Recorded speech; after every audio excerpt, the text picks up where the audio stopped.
السلام عليكم متابعين علوشة الطيور الحمر. شباب، هاي الحمر اليوم نراكم.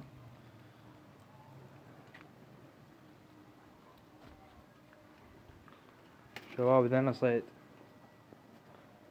هاي الشعل البحمر صدناها اليوم. هذا العسلي ارفل صدناه اليوم.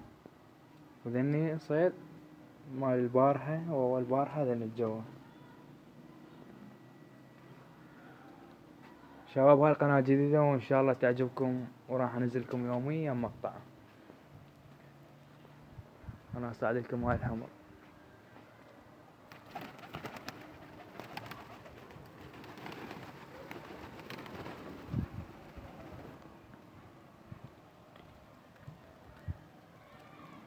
شباب طينا رايكم بهاي الطيور شلون حلوة.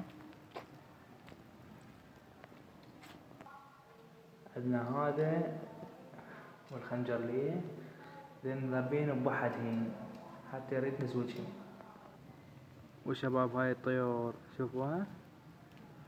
ان شاء الله كل ما اصيد اعطيكم طريقة شلون نصيده وشلون نلزمه وشلون الواحد من يجيب طيور شلون يثبت. طريقة كلش سهلة بدون ما يزوج. هسه شو نسوي؟ نطيرها.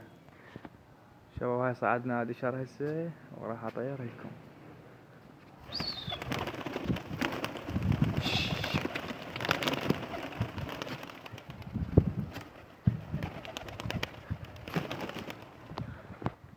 شباب هاي طيرناها شوفوها.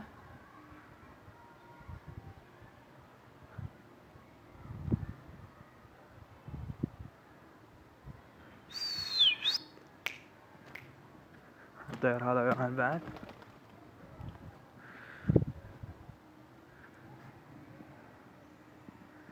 شباب لهنا نوصل نهاية المقطع. نجيكم مقطع ثاني.